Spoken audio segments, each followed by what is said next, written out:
On the flight deck, listeners are manning up for the podcast launch. It's time for all unnecessary shows to clear the airwaves. You're listening to the Hangar Bay, a podcast dedicated to the latest military flight simulation and hardware news. From developers to the community and everything in between, the Hangar Bay will get you squared away. Welcome down to the Hangar Bay, your source for the latest news that every military flight simulation pilot can use. Today is Sunday, April 28th, 2024. I'm your host, Sumanji, and thank you for joining me for another episode of the Hangar Bay here on a Sunday evening. I hope each and every one of you have had a wonderful week in the virtual skies before we get started on what I hope will be another good week for everyone who's listening. If you're new to the show or a regular listener, just a quick reminder before we get started that you can always follow along with this week's show notes on thehangarbaypod.com or watch me scroll through them in the video version of the show, which is hosted on YouTube or on Spotify. With that out of the way, let's get things started like we do each and every week with the flyby. So the flyby is where we aim to cover the highlights from this week's news in 60 seconds or less. And if you're a DCS fan, well, we got lots of big news this week. So kicking things off, a personal favorite, the Kola Map, which is being developed by Orbx for DCS, is here. It has a scheduled release date into early access on Friday, May 3rd, 2024. Let the countdown begin. On the Flaming Cliffs front, we got some good news for folks who like a quote-unquote simpler version of the aircraft. It sounds like the F5, the F-86, and the MiG-15 are going to be added to a new upcoming Flaming Cliffs 2024 repackage, which is going to bring the total number of aircraft in that module for DCS up to a whopping 11. It's pretty awesome. Polychop hosted a live stream on their Discord server and provided the community with several updates about their in-development OH-58D Kiowa, with the highlight being that it will be released in late May or early June 2024. So we'll have yet another helicopter coming to DCS in the next 2 months. That's great news. And then on the hardware front, Thrustmaster is taking on the likes of Winwing, VKB, and Virpil with the announcement of a new joystick base in their AVA product line. And they mentioned they'll have new grips, extensions, and add-ons to follow in the near future. So that was a few of the bigger stories for this week. Stick around for the full show, where we're going to cover these stories in more detail, as well as the rest of the week's news. And on that note, let's get things started with the developers. Hey everyone, Wags here. So in the developer news segment, we bring you the latest happenings from game developers and related third parties. So kicking things off this week, we have the DCS newsletter, which comes out like it does every week on Friday. And in this week's newsletter, they detailed two of the major stories I already discussed. First, we're going to focus on the one I'm most excited about, which is the Kola Map by Orbx. So we talked about this in previous weeks leading up to this news and hinted that maybe it would be arriving sooner than we expected. Well, and Orbx definitely surprised me, at least by being way sooner than we expected. Friday, that's right, May 3rd, 2024 is when this map is going to be releasing into early access. So quick recap, if you missed it for whatever reason, this map is going to be based on the Scandinavian Peninsula, so focus on the land and sea area, focusing on the Barents Sea and the Norwegian Sea. It's going to cover areas stretching along the Russian and Finnish border, over into parts of Sweden and Norway as well. So if you like a cold weather map, you like a lot of greenery, which I think will be a nice addition. It looks like the Kola Map is shaping up to be a perfect way to kind of capture some old or possibly new Cold War scenarios. They did release some additional details in the development diary, hinting at some of their plans following release and some of the major updates they're hoping to bring to the map starting as soon as June 2024. They said the major updates to follow after early access release will be winter textures. You know, obviously this is a part of the world where that's going to be very important. So it looks like that won't be in the initial release on the 3rd of May, but will follow shortly thereafter. They're going to be adding 6 additional air bases, which I won't even attempt to pronounce because, hey, most of us don't even know where most of these things are anyway. Sorry if you're from the area. Then there's going to be addition of major military installations and training areas, new cities and towns, points of interest. They said they'll be adding complex industrial sites, and that road runways will be a key feature of the area. So get your Vigans fired up. Let's get ready to roll. And on that note, shout out to Shamrock from the Stormbirds blog, who found an unlisted video on the Orbx YouTube page showing off 30 seconds of footage. I don't know at the time if this will still be available for you. It was on the Orbx official page. I have it linked in the show notes. It looks like it's been changed to private, but potentially by the time you listen to this, it'll be back up on their YouTube page. So that's at Orbx, ORBX official. Check it out if you're interested in seeing more. Hopefully that's a sign that we'll be getting a full trailer soon.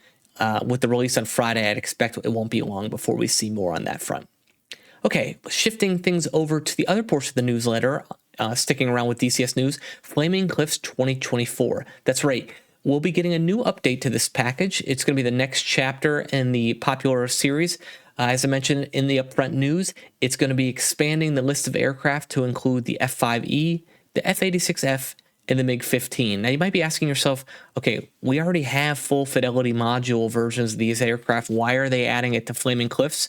Well, they touched on the fact that these were aircraft that were originally planned to be in development for Mac, which, if those of you who don't know, was a kind of a spin-off of the game, if you will, a lower entry point series in the DCS lineup where players could get their hands on that as a side project, if you will, to DCS, where it's focused on these really in-depth study level full fidelity aircraft. Mac was supposed to be like a easier, shallow learning curve entry into the series. Well, Wags updated us on the Discord server and the official Eagle Dynamics Discord server with the note on that front. He said, quite a few words here, but the main takeaways was that was something they'd been working at. However, over the past few months, they've concluded that now is not the time to create a new IP that is separate from DCS.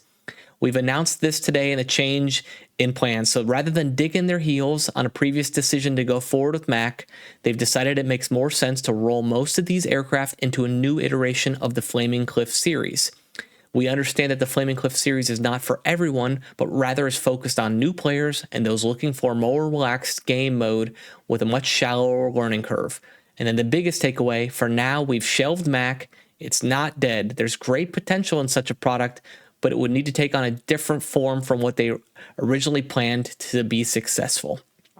So lots to take in here, but essentially it boils down to Mac was something they put a lot of time in. They decided it doesn't make sense to continue with it right now, but rather than have these assets that they've developed just sitting on a shelf somewhere, why not repackage those for people who are interested in Flaming Cliff style aircraft, a simpler entry point into DCS. And for someone who likes to fly more Blue Forces aircraft, I would have loved to have had the F5 and F86 when I first got into DCS. As it was just really the F15, the A10. I ended up purchasing the F5 and the F86 full fidelity modules anyway. And I got to be honest, I'm still excited to see them as an entry point for other players, or maybe you're someone who didn't pick up these aircraft and it's just a nice way for you to get in at a lower price point. I think all of these are great options. I think it just makes a lot of sense. If you got a product on the shelf that can be of interest to players, especially new players, why not put it in the game? So I think it's an interesting feature. It might not be for most of the veteran players, but something cool to see. And to me, it just shows a good example of Eagle Dynamics learning to be a little bit more flexible and change things up on the fly rather than, as Wags himself said, digging their heels in and standing by a position that maybe doesn't make sense once they've had some time to think about it. So long story short, we're getting those 3 aircraft. They will not replace the existing full fidelity aircraft currently in the game. These will be new Flaming Cliff style versions. So essentially there'll be 2 separate modules now for each of these aircraft in the game. Okay. So that was it from the newsletter. So lots of fun stuff coming their way. And speaking of additional new aircraft coming to DCS, there was an FAQ earlier this week put out by DCS for the CH-47. So we talked a lot about this last week. So I'll say kudos to Eagle Dynamics for putting out more information. I think the initial announcement of the CH-47, besides getting the hype fired up with some beautiful screenshots and video of what the aircraft has to show off, was a little underwhelming in terms of what features would be coming out at the same time. So this FAQ was meant to answer some of those questions. I will say it's not often that a FAQ actually raises more questions than it answered. At least for me, that's how I felt. But I think this is the case where that might actually be true. So a couple things to go through here. Some of the content we've already discussed before, that, right now you can get 30% off if you purchase the aircraft during the early access window. It's currently planned to release in June 2024. It is not available for pre-order on Steam, and I think we've seen that consistently. If you're a Steam customer, pre-orders are just really difficult with Steam's requirements, so it's one selling point to move over to the official store. However, this is where it starts to get interesting in the FAQ. The next question is, why is the feature list so light? So the answer here states, we wanted to be sure we correctly listed features and when they will come out, either at EA release or during early access later on. We will continue to update the list here and on the store page as we have more info. This is an important module to DCS and needs to bring all the things you might expect from such a famous helicopter. This is just one answer that I mean, it's really tough to tell the community that the aircraft's going to be ready for purchase.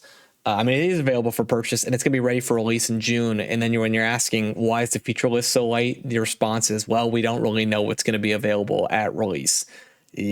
That's kind of where I'm saying this is an FAQ that raises almost as many questions as it answers. And I think I understand why they're pushing this release so quickly with the Afghanistan map coming out. But man, it just feels really rushed, especially when it looks like the Kiowa is going to release, or the Kiowa is going to release in a full feature state. Like, it's not going into early access. It's going to be ready the minute it comes out the door. And from what Heatblur is showing off with F4, it's going to be ready when it comes out the door. So I would have liked to have seen more concrete answers here, especially in light of the next question. Will Eagle Dynamics support and update logistics for this module? Eagle Dynamics says, quote, we can say that we are developing a novel logistics system for the CH-47 that dynamically allows the player to determine what is loaded and unloaded from the aircraft based on weight and area. While this will not be available at early access release, it is a high priority for the CH-47 and other cargo transport aircraft. Again, that is a huge feature that's going to underline this aircraft's viability in DCS, and to not have a more concrete answer other than we are developing. That is very nebulous in terms of when we can expect that. And this is a situation where I do think a lot of community members are rightly, I don't want to say disappointed, as maybe frustrated in the early access setup here. Now, I'll raise my hand up as the one who said, hey, I just want a helicopter that can fly. I don't need a huge feature list to be excited about this aircraft. But I do think some of these answers could have been more thought out in terms of where are we going with this aircraft? What can we expect from a timeline? Especially for something that's as integral to an aircraft as the CH-47. They wanted to discuss a few other things. They do have multi-crew planned for early access release. Pilot multi-crew. So it looks like that'll be ready to go once it comes out the door. But the door and rear gunner are planned for after early access release. They mentioned that there will be fat cow or fart missions planned for the DCS or for the CH-47, not at release though. And someone asked, can we pick up down pilots or player controlled vehicles? Again, that ties in. They are planning to introduce that at some point, but not at release. So I think the saddest thing about this though was they ended up locking the FAQ earlier in the week. They thought the feedback they were getting was not beneficial. Hey, it's their forum, right? They're welcome to do what they want to do. Sometimes I think they should just, take it and engage more with the community. And, you don't have to engage with all the negativity, right? You see a negative comment, just move on, engage the ones who are there to help make the product better. But that's neither here nor there. So anyway, some good information. I would have liked to seen more, but at least it's something. So I'm still excited for the aircraft. I just wish there were more concrete plans for it in terms of timeline, because it really just, in some ways, it kind of represents the best and worst of Eagle Dynamics, right? This looks like an amazing aircraft. I'm sure the flight model will be top notch, but like some of the gameplay features that really underline the core of what you want to do with it are just left, in the breeze, and we don't know when we'll see them. So hopefully it won't take so long before we see those things. And speaking of things we hope to not take much longer before we see, one other aircraft coming our way.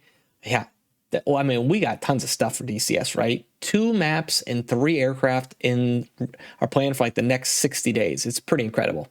Heatblur, here's the news story I was trying to get to. Heatblur updated the F4E Phantom progress. So over on their Discord, Cobra847 said they are still in the process of dotting all the I's and crossing all the T's, and stating that Currently, their plan is still on track with a release window no later than May 31st. That is consistent with their previously stated delay announcements. So they believe they're actually on track potentially for a release earlier in the month, but we'll wait and see. I mean, given their track record of delivering really high quality products, I think what we're looking forward to in this aircraft will knock it out of the park.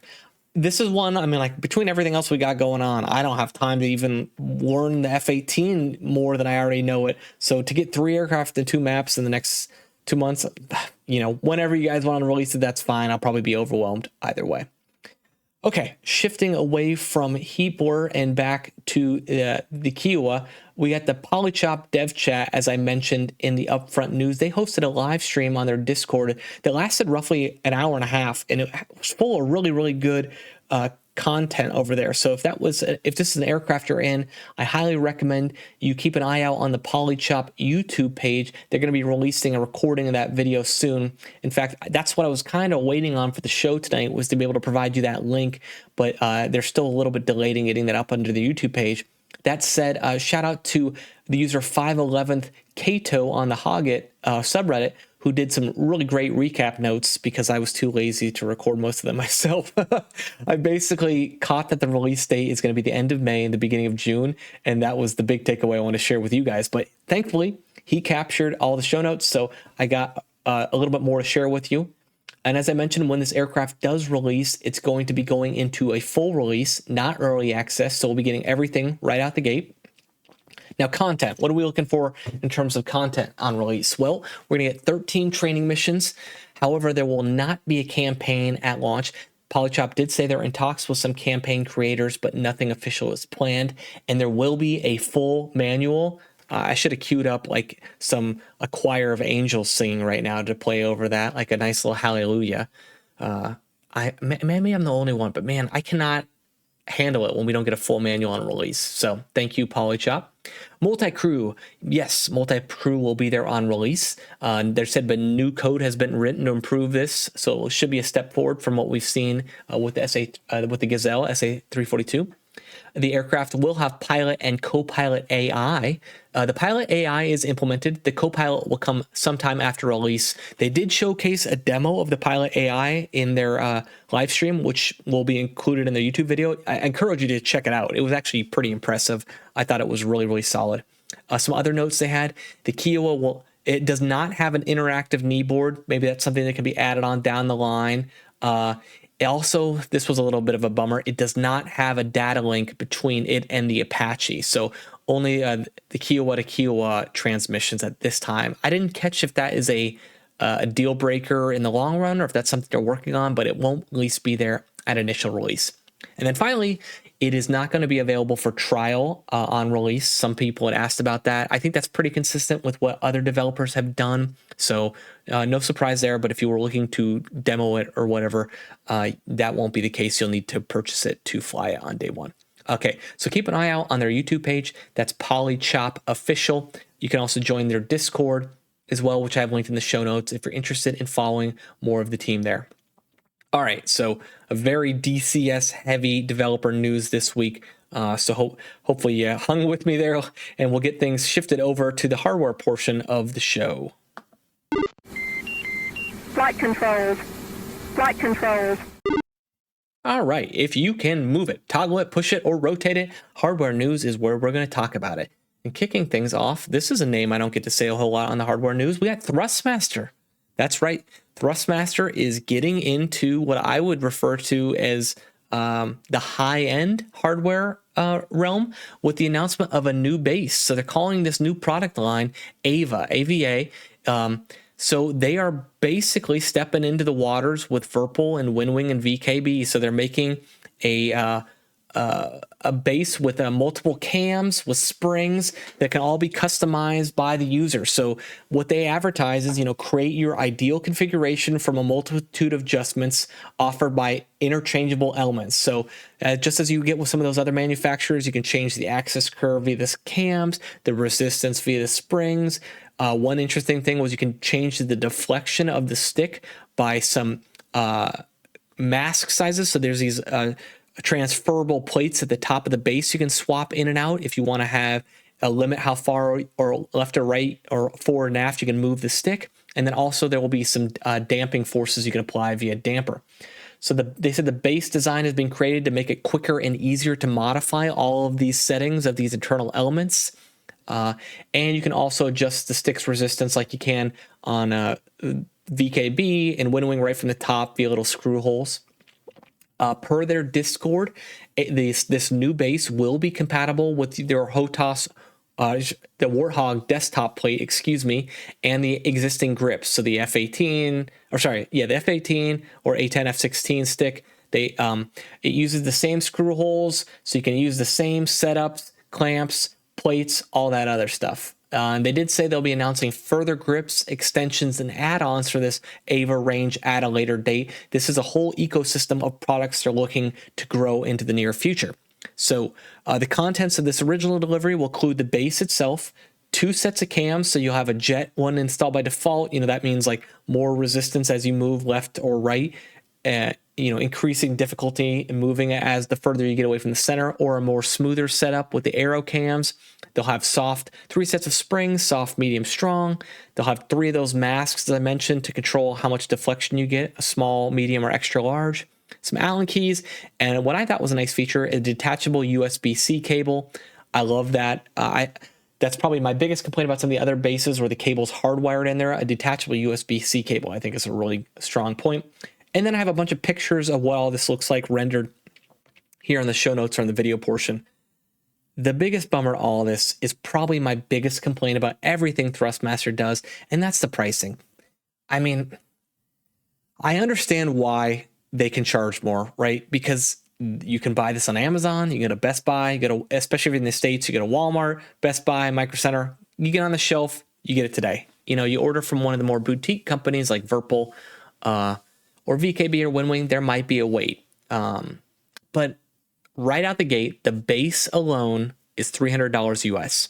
Now that does not include a plate. So if you are entering this Thrustmaster setup before and you don't have a mounting plate, that's an extra $30. And that does not include the offset adapter. So if you're someone who likes to screw your grip in and then maybe move it 15 or 30 degrees to the left, if you want to center mount your stick, that's another $30. So now say you get both those, that's $360 for just the base alone. I mean, you're rapidly approaching territory or even exceeding it where you can get a base and a stick from Virpil, from VKB, from Windwing, and those are already really high quality products. Now, if you own an existing Thrustmaster F-16, A-10, F-18 grip, whatever one you have there, this might not be that big a deal for you. But if you're new to the ecosystem and you want a grip and the full base adapter and plate, that's $600. I mean, we saw the same issue when they released the F-16 throttle. So, I mean, it's not new. It's just disappointing. So, I'm not mad. I'm just disappointed, right? So, but that said, it is available on Amazon. You can pre-order it right now. It's available on the Thrustmaster store. You can pre-order it there. And it has a release date of May 22nd. So they're accepting pre-orders now, hoping to start shipping May 22nd. So if that is something you're interested in, there you go. Check it out. I do love that Thrustmaster is re-engaging in this part of the market, though. I think that's terrific. More competition is a great thing. I can't wait to see what other products they have set up in the lineup. I just probably need to accept the fact that I'm going to always think their pricing is a little out of touch, but that's just me. So, okay. On the hardware side, I want to talk about a community piece of hardware that's being developed that I think fills a really awesome void in the market, and that is being developed by Hoverstop. They are making a V-stall throttle. That's right. If you like the Harrier just like me, you're going to love this. This is a community member developed V-stall throttle. So this is being developed by Engines on the Hoverstop Discord server, which I have linked in the show notes. And I got some beautiful renders that he's put together of what this is going to look like. So that's right. You got a full Harrier throttle with the nozzle lever stops and a bunch of buttons and switches on the plate to really take your Harrier Simpit to the next level here. So I'll start off by saying this is going to be a small set of a smaller developed product in terms of the number of items being created. So the initial batch of creation is going to be just 30 units. And if there's interest, he'll expand this forward and maybe he'll release another set of products available for order. This is going to be work in terms of submitting a down payment or deposit. If you're interested in pre-ordering, it's $100 a deposit to pre-order. You can reach out and get in touch with him via that aforementioned Discord, which I have in the show notes, and pay via PayPal. But this is going to be a perfect rendition of the Harrier throttle. So you got the throttle and nozzle axes, if you will, the multiple nozzle stop detents, adjustable friction, throttle and nozzle friction. You got the gated idle cutoff with a micro switch, and then there's a bunch of other cool add-ons. You got the parking brake, which is going to keep the throttle and idle when it's on. You're going to have the jet pipe temperature limit toggle switch and actuating arm, the manual fuel control toggle switch, rudder trim toggle switch. You got multiple other user buttons, and then all the hats that you have on the Harrier throttle: a 4-way hat for ECM, a 5-way hat for the TDC, a cage unquake cage switch, and then again, user-defined buttons on the thumb and index finger. I mean, it's got it all. So if you're a Harrier lover like me, this is really, really cool to see. I highly encourage you go check out the pictures I have here in the show notes, or even better, join his Discord, check it out, and reach out to him if you're interested in pre-ordering. This looks like a can't-miss piece of hardware for those of you interested in the Harrier. And thank you, Hoverstop, for making this a wonderful piece of gear. I hope people who order from you are very, very happy with this product.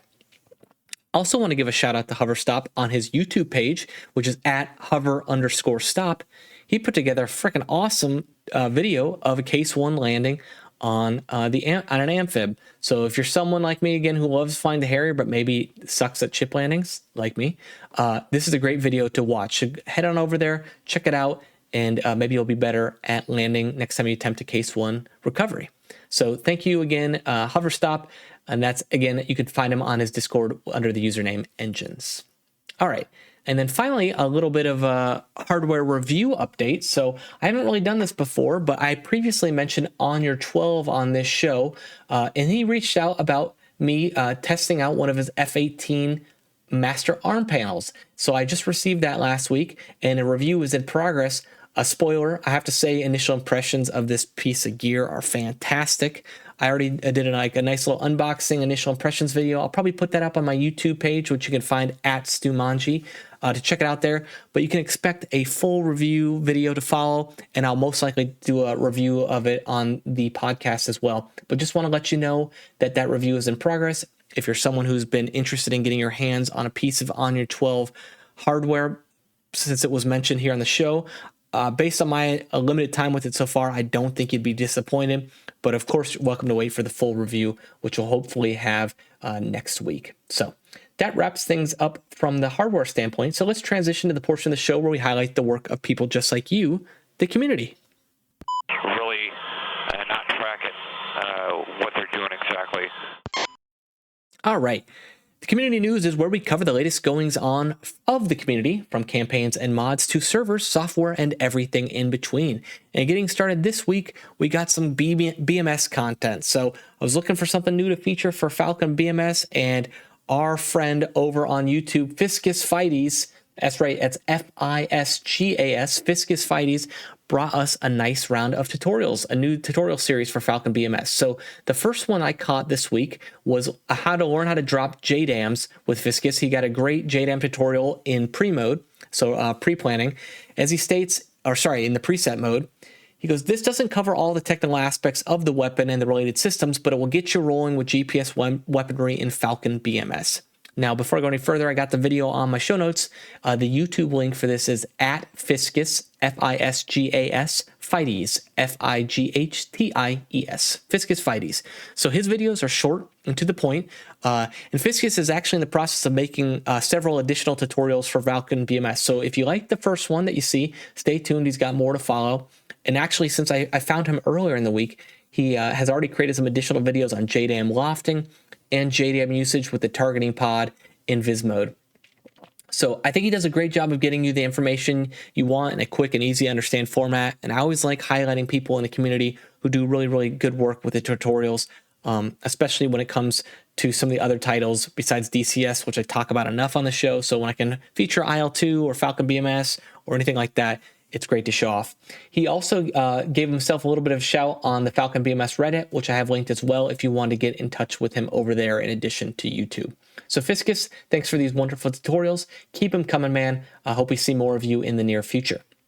Okay, that said, sticking on, I should say, transitioning back to DCS, I want to have an update for you on something called tactical paddles. So if you're not aware of the YouTube page for tactical DCS, it's at tactical DCS.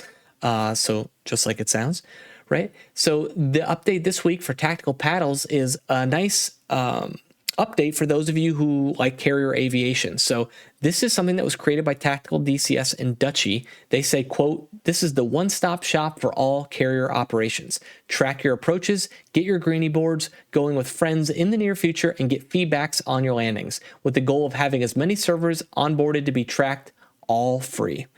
So what does that all mean? Well, they've created a piece of server, back-end server software that will basically track your carrier landings, grade your approaches, put your status up on a greenie board for any server that is running this software. That's right. So you don't have to actually be logged in as a pilot. You don't have to register anything. Sorry, you don't have to do anything on your own end, right? I don't have to install this as a client on my own machine. As long as these servers are running this on the back end, and I did one quick registration with them, I'll be able to track my landings wherever you go. So if, for example, your own squadron server is running this, but then Hogget's running this, and then, I don't know, maybe one of your friends has a local server running this. All three of these are running it.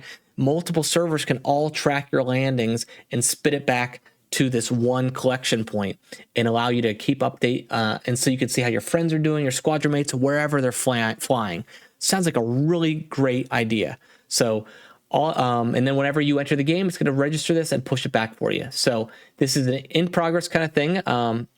And if server admins are interested in doing this, they've set about to making this a very hassle-free process. So I've got a couple notes here on this, but essentially all it requires you to do is installing this piece of software from their GitHub page, which is a thing that will basically run in the back end and do all this work for you. And they answer a great set of questions here in regards to, well, what if I'm already running an LSO bot? What does this really get me? Well, their idea here is this is not to take away from anything that you might already be doing. This is some back-end support that can be running in the background that basically takes what you currently have and makes it even better. So this will provide some out-of-the-box integration with Discord, so collecting landings, so it can integrate there. It can collect with a website.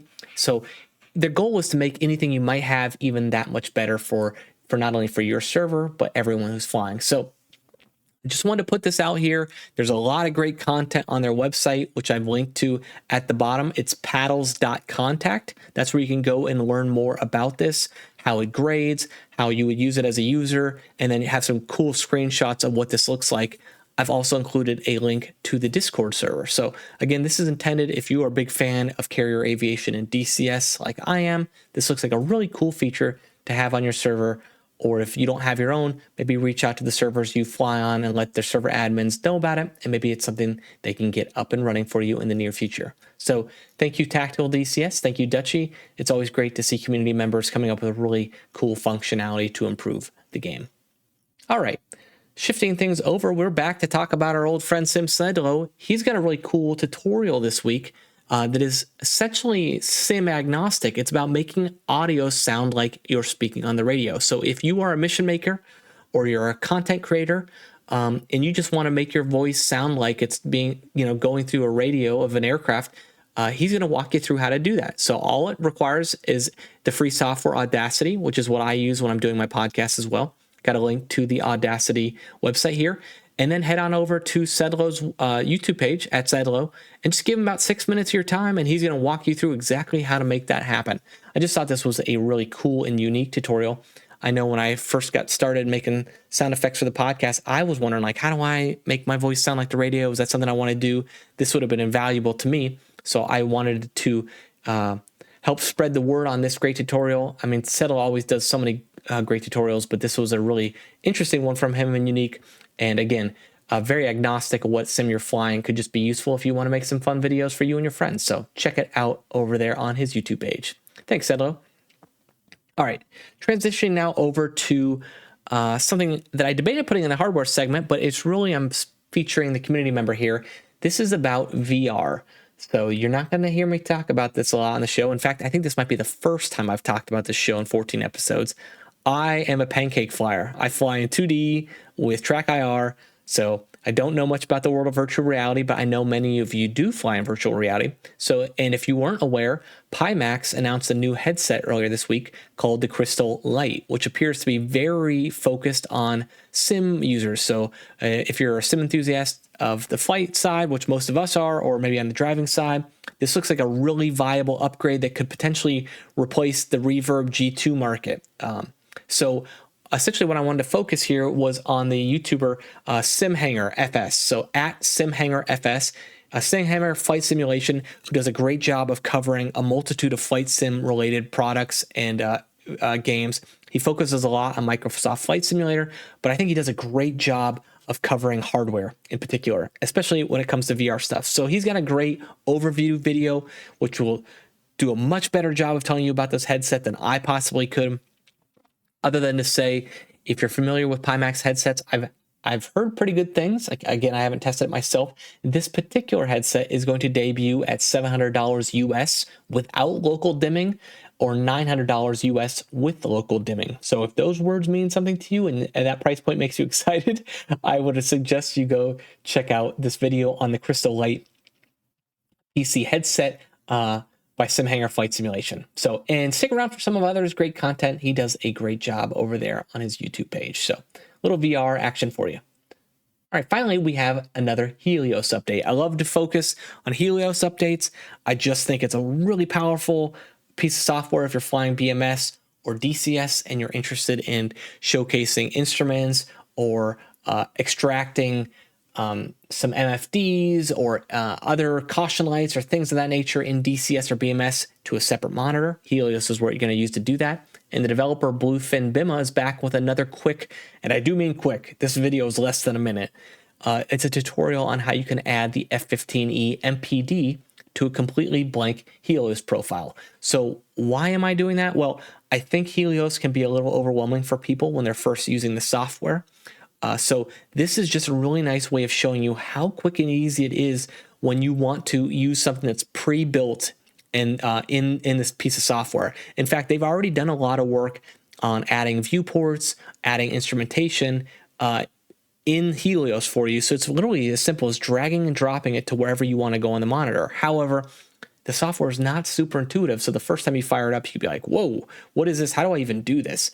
That's where this quick video comes in. So if you've been on the fence about Helios and you didn't really know how to get started, it's only a minute, but I do think it shows you enough to kind of, oh, okay, that's what I need to do just to get started, and then you can learn from there. I also have links, as always, to GitHub page for Helios, the Captain Zine Discord, which is where you can go to learn a lot more about Helios and find pre-made Helios profiles on the Captain Zine website.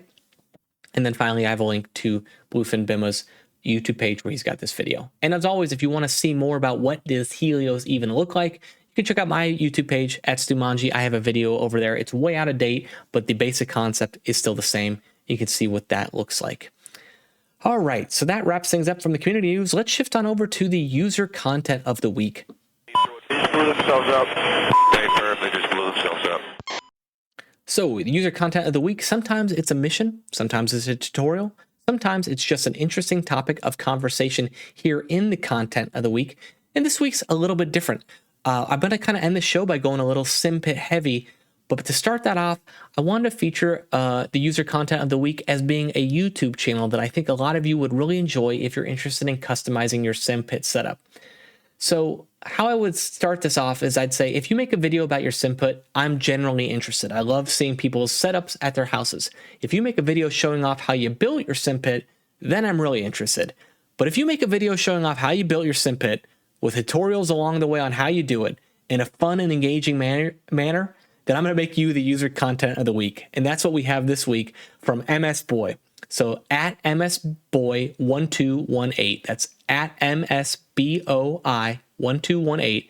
He's got an awesome YouTube channel with a recent set of videos that really showcase off a bunch of home-built products, including some of the stuff we've already talked about on the show, and that's probably why I'm so excited to see some of these in action. So to kick things off, he's got products from the Hornet Sim Shop on Etsy. Now that's a vendor I haven't featured on the show before, but I probably deserve its own feature on a future episode. But that said, if you like beautiful recreations of the F-18 Hornet, that's a great Etsy store to check out. I got a link in the show notes. It's the Hornet Sim Shop. He also built the ejection seat handle. He also built an ejection seat handle that fits his Windwing Orion 2 base from Thingiverse. Now, this is from user Dylan in Motion over on Thingiverse. I hadn't seen this before, and it looks fantastic. So 3D printed ejection seat handle, boom, mounts right there onto his Windwing Orion 2 joystick base. And then finally, the most beautiful thing was seeing him utilize the canopy open-close switch from Shramtech that I featured on week 10 of this very show. I mean, to see someone actually building the thing that I recommended. Now, granted, he did this before I even mentioned it on the show, so I can't take credit for it, but it was beautiful. I felt connected. So there you go. All that said, really, really great channel. He's so enthusiastic about building a cockpit, about what you can do to make your setup better at home. You know, I just think it's a really good channel to stop by, enjoy what he's put out. He's got lots of additional content on general videos of DCS gameplay, some other material. I think you might like what he's got. So go and check him out. Let him know that Stu Manji sent you on over there. And I've got links to two of my more favorite videos, which one was summarizing his current 2024 setup, and then one really walking through the Hornet Sim Shop's products from Etsy right after he got done printing them. So great content over there. Really, really great YouTube page. Thank you so much, MS Boy, for your great content. I hope you keep it up in the future. I look forward to seeing high quality content from you in the weeks and months to come. All right, so we already got done talking about really cool Simpit stuff, but let's throw a little bit more at you as we transition over to the Simpit Spotlight. You don't see any big stream and flames or smoke coming out, do you? All right, the Simpit Spotlight is my favorite segment of the show, where we highlight a community member's personal Simpit setup, no matter how simple or complex, to celebrate the joy of flying from home. And this week for you, we have the Cockpit Desk by Foxbat. So if you're someone who feels like your Simpit setup is limited to a home office or desk, then Foxbat is here to show you just how incredible you can actually make that when you use a little bit of imagination and a whole lot of 3D printing. So this is probably one of the more incredible videos I've seen. There are so many great ideas I wanted to pull from this, but the basics behind Foxbat's Cockpit Desk is he utilizes 3D printer and a smartphone and one extra monitor to recreate an entire modular cockpit with MFDs, all the gauges, the caution lights. He even made throttle and front button boxes. And did I mention modular? Yeah. He has these 3D printed panels he can pull off and drop in when he switches between aircraft, whether it's F-18, Mirage 2000, Harrier, whatever the case may be. And the most beautiful part of all is he can install and remove this entire setup in 3 minutes or less. He actually has a video doing that very thing. So before I go any further, you can find his YouTube page at FoxBatBat2521, linked in the show notes. And I've got two really cool videos. One is focused on the main panel. So he's got like a 19-inch monitor, which he basically covered in 3D printed mounted panels. He even made his own MFDs. It's incredible. And then he's got these little, in the lower left and right-hand corners of the monitor, he can drop in instrumentation cover-ups. So he's running Helios behind all this. Again, shout out for Helios. But then he's, by being able to drop in these 3D printed panels over the top, he's essentially recreating the full cockpit. It looks stellar. My words are not doing this justice. You have to go check out his YouTube page to really see what I'm talking about.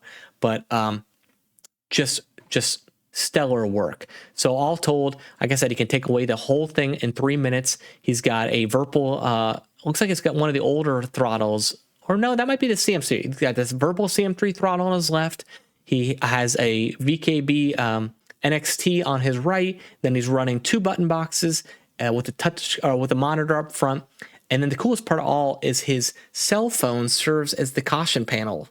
It's the entire caution panel, if you will. He just slots this Android phone, I think it is, right down into it. And he's got a 3D printed overlay that kind of divides up where all the lights would be. it's really, really cool. So if you can't hear from my voice, I'm pretty enthusiastic about what he's put together, and I think you might be as well. So highly encourage you to go over there, check it out, and I'll stop raving like a lunatic now, and we can move on. So anyway, thank you, Foxbat, for continuing to show your great work with the community. Really, really impressive setup. All right, let's shift things over to the listener feedback portion of the show. 612, departure radio check.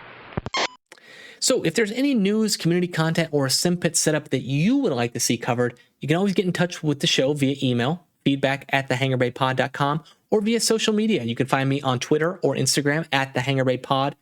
I always love to hear from you. Help me shine a light on great things going on in the community. I know I'm not seeing everything there is to cover, so please don't wait to let me know so I can get that featured on the next episode. I always like to hear what you guys think and what you'd like me to cover.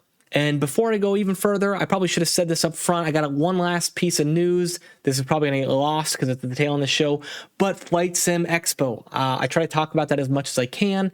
In the Flight Sim Expo coming up in June, if you haven't already bought your tickets, I believe the price is going up after May 1st. So if you're going to Vegas in June and you haven't purchased your tickets, this is one last note to make sure to buy them before the middle of the week. I have no idea why that came to me at the end of the show, but here we are.